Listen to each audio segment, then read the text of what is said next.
We're the ummah of sajda.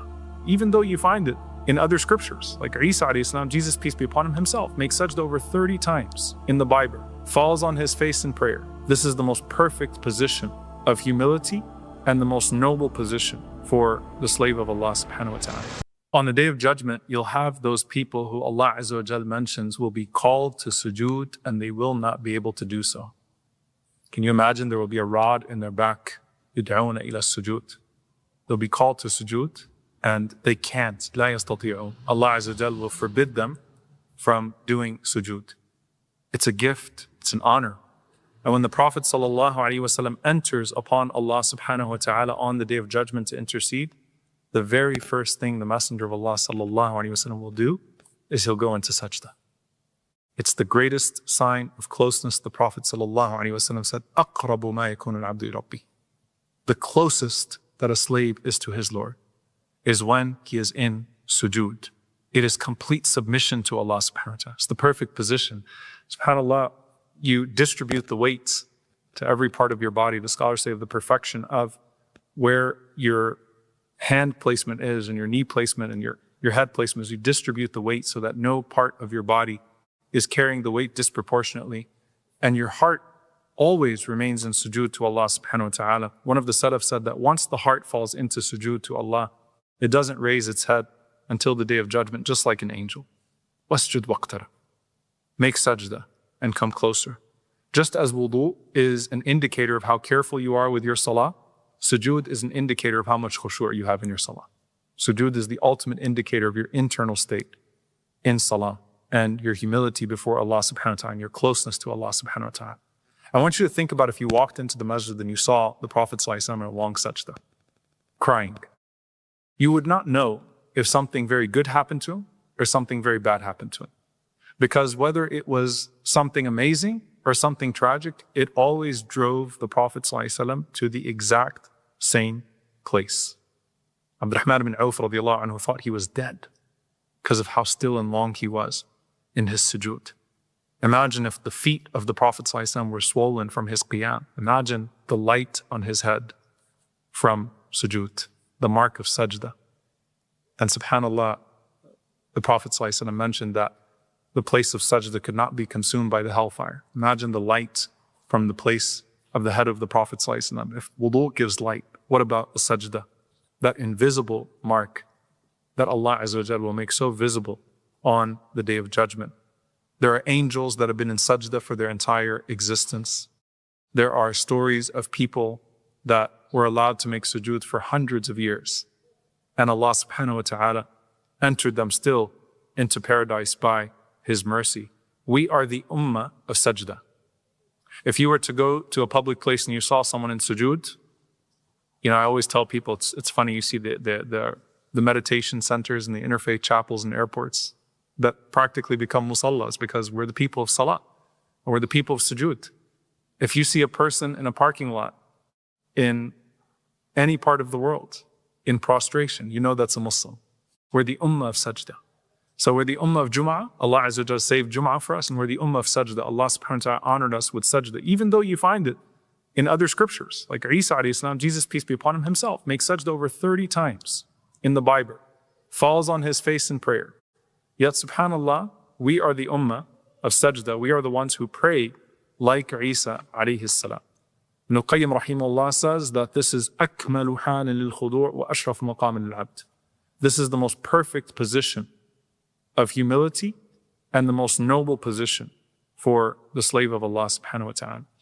And what do you say? Subhana Rabbi al-A'la. All praise, glory be to my Lord, Most High. See, the more you lower yourself to Allah, the better. The lower you put your ego, the more Allah subhanahu wa ta'ala honors you. The lower you put your desires, the more Allah subhanahu wa ta'ala promises you rewards in paradise that are far greater than anything you could have ever imagined. The more that you're willing to lose an argument and feel like, you're being humiliated for the sake of Allah, the more that Allah al-A'la will raise you, make you Ali. He'll raise you and make you high as a result of that.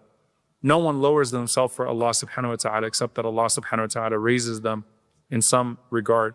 He is al-a'la. He's the highest worth seeking. He's the highest worth pleasing. He's the highest worth in terms of his reward, and that his reward is higher than any reward that this world could offer you.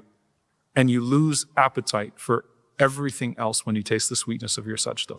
SubhanAllah, the concerns come off of you entirely.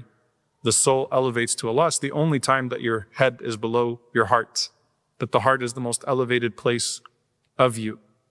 And that is the connection to Allah subhanahu wa ta'ala. Al-a'la, closeness, closeness, closeness.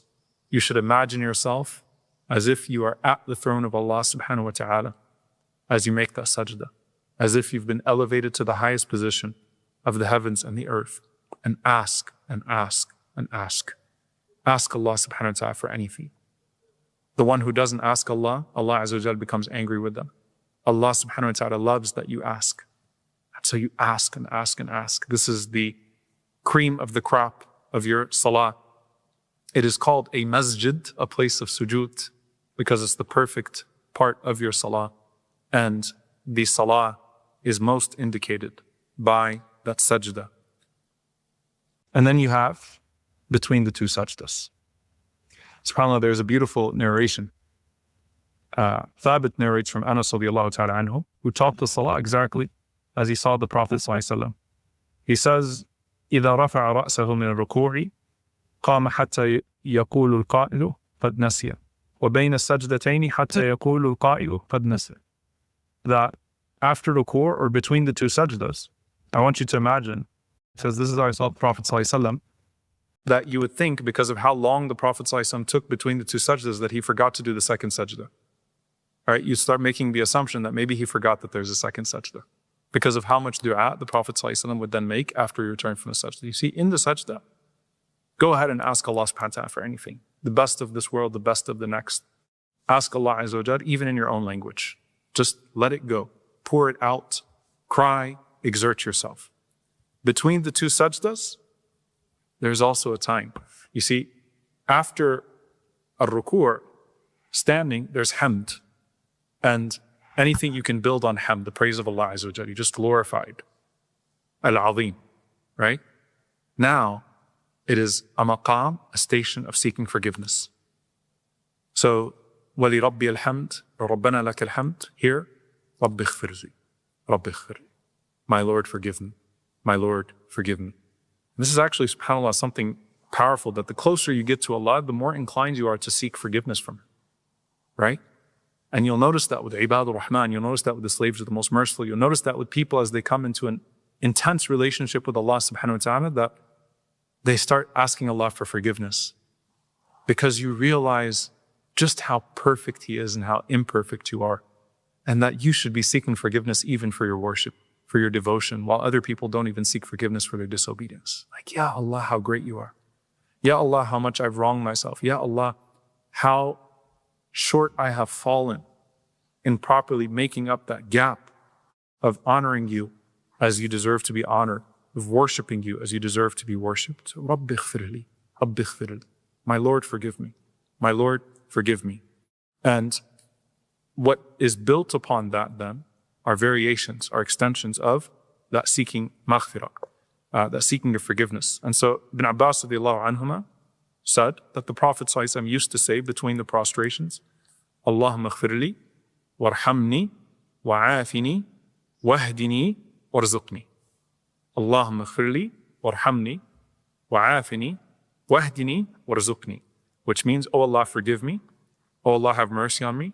Oh Allah, cure me. Oh Allah, or afini, of course, is to be safe in regards to your health. Wahdini, oh Allah, guide me. Warzuqni, oh Allah, provide for me. Now, subhanAllah, what is incredible here is that we also have authentic narrations that when someone would convert to Islam, when someone would become Muslim, this was the dua the Prophet ﷺ would teach them. Like, just as a comprehensive dua as a whole, how do you call upon Allah now? Just say, Allahumma ighfir li, warhamni, wa'afini, wahdini, warzuqni. That'll cover all of your affairs in this life and the next. So that was the dua the Prophet ﷺ would teach a new Muslim. And that is the dua, the supplication the Prophet ﷺ would make between the two sajdas. Now, why the second sajda? Why are there even two sajdas? Imam al-Ghazali rahimahullah said it's as if you wait for permission from the Lord to go down into sajda again, to be gifted that again. Like it's the closest you get to the Lord, you tasted its sweetness. You come back, you realize there's something you forgot to ask for. Imagine when the king gives you an extension or says, come back in. I delayed my next appointment. Of course, to Allah Azza wa Jal belongs the highest example, and Allah subhanahu wa ta'ala is not limited by the appointments like we are, right? But imagine the king welcomes you back in once again, or extends your time. So Al-Ghazali says, as if you're in this waiting room and you get more time. Wait for permission. Also, this shows the superiority of the sujood to the ruku'. The sujood you do twice, the ruku' you do once. And this is like in Hajj.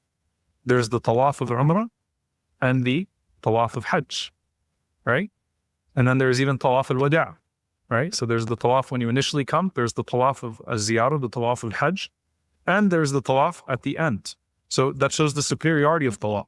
Likewise, the sujood is such. Everything in the salah is an introduction to the sujood.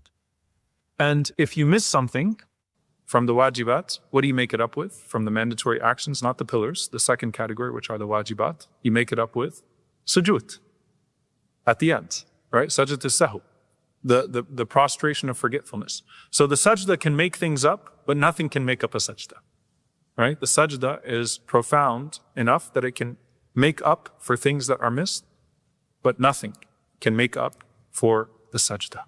So it is the greatest position. And we ask Allah subhanahu wa ta'ala for a death in our place in sujood. Allahumma ameen.